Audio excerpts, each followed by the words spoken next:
Hi folks, welcome to Training Tip Thursday. So last week the title of the training tips was Brace Yourself, and that was really all about getting ready for the fact that it's going to get hard during the race. I think sometimes that we think, well, if I have this really great training, I'm going to be able to give it 100% effort the entire time and just breeze through it and it'll never be difficult. And the fact is, that is sadly not true. Now, every now and then you might get a race that works that way, but for the most part, it's going to get tough, and for the most part, it's going to get tough, and it's a mental problem, not a physical problem. Now, if you're racing outside yourself, let's say that you're capable fitness-wise of doing a 2-hour half marathon and you're shooting for a 1:55, okay, you're probably outside yourself with that. If you're not well fueled, if you're not hydrated, if you're not pacing well, those things that you can control, yeah, then it's going to be a physical problem. It's not going to be so much mental. But most of the time, as long as we're controlling those things and racing within ourselves, it's largely inside of your head. So I'll give you one example that I think is kind of a combination of what was on the course as well as inside my head. That was this past winter in February. I was doing a half marathon in Jacksonville. I was looking for a PR. My training had gone well. I had hydrated well. I had eaten well. I was right on pace. Everything looked really good that I would have a good PR. And I'd PR'd this course before. So it was a course that I knew that I would do pretty well with. I was running alongside another woman. I don't know her name. All I know is that she used to live in Jacksonville. She had moved to Indy. She was planning on doing Jacksonville as a BQ attempt for a marathon, but she'd already gotten her BQ. In fact, was doing Boston in a couple of months, so she was just doing the half marathon. So we talked a lot for those first miles.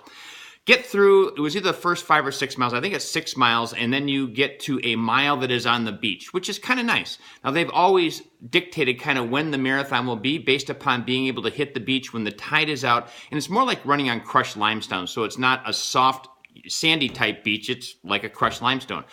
I do think it seemed a little bit softer than normal, and I think that's what got me into trouble, but I really don't know. But I was perfectly fine. Kind of lost track of that woman as we were running along.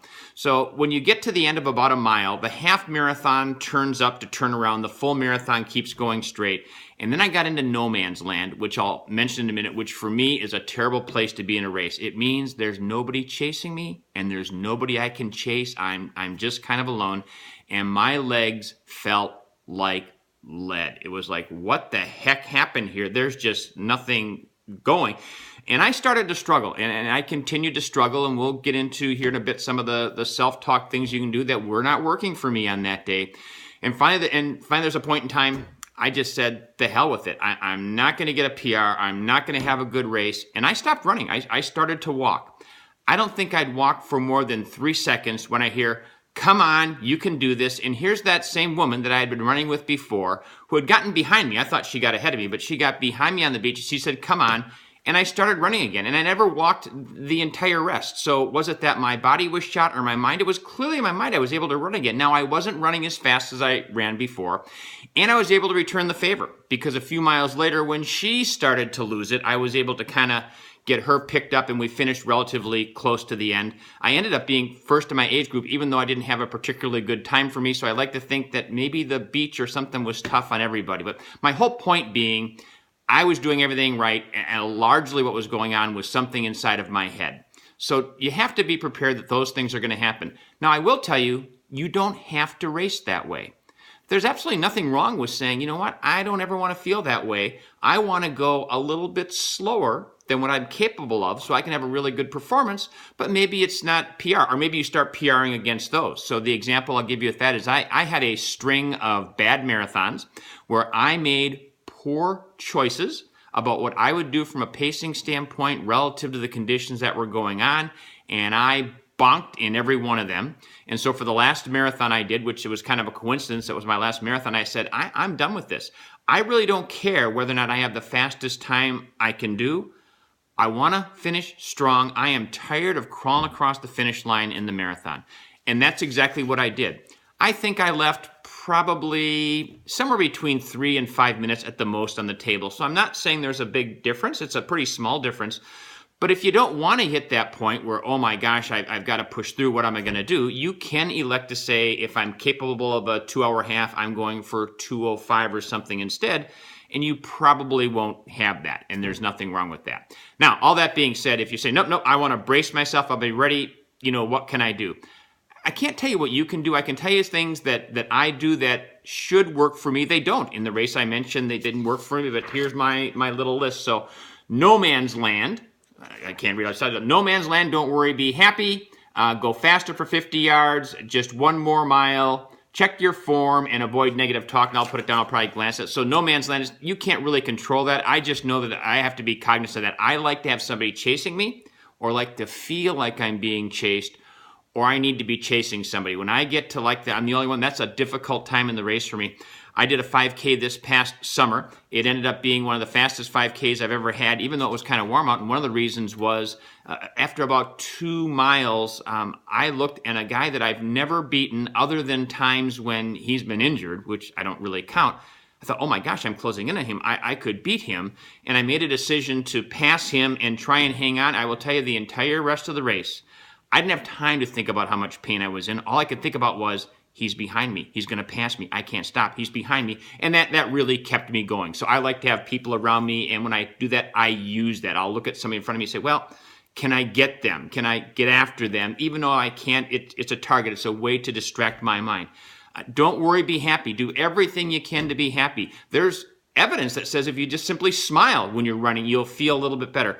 Giving high fives to the passerbys, joking with people, anything you can to kind of be happy. That's something that when I'm able to do that can help me. Run faster for about 50 yards. Now that sounds like, boy, that's a stupid idea. I'm already dragging.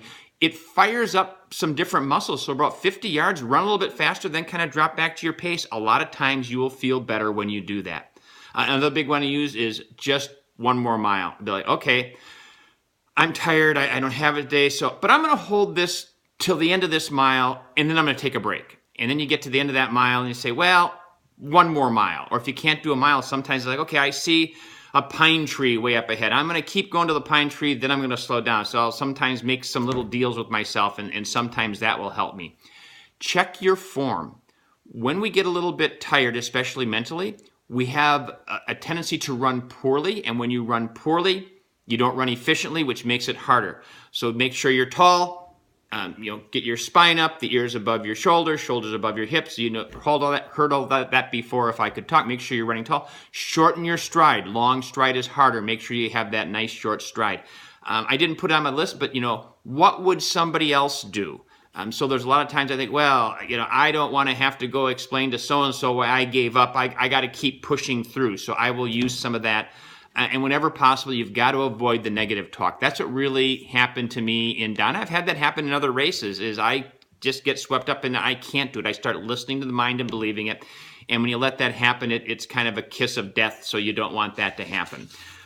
But the big thing is, it isn't about what I would do. It's about what are you going to do, and you practice that in training, because none of the things that I talked about might be the things that work for you. It could be something totally different, and that's perfectly fine. I'm just giving you some examples, but I'll guarantee you've got tough spots in your workouts. In fact, if you don't have tough spots in your workouts, let me know, because I'll guarantee that we can fix that. But there's tough spots in your workout, and it's harder in a workout to push through, I think, than it is in a race, because you don't have any adrenaline going on. But take some of the things that I perhaps talked about, kind of come up with your own, but you do want to practice in your training what's going to work for you, because if your decision is, I want to give it 100%, and I want to stress again, you don't have to do that. There's nothing wrong with saying, you know what, give it at 95%. That's perfectly fine. But if you get 100%, it's going to get tough, so brace yourself.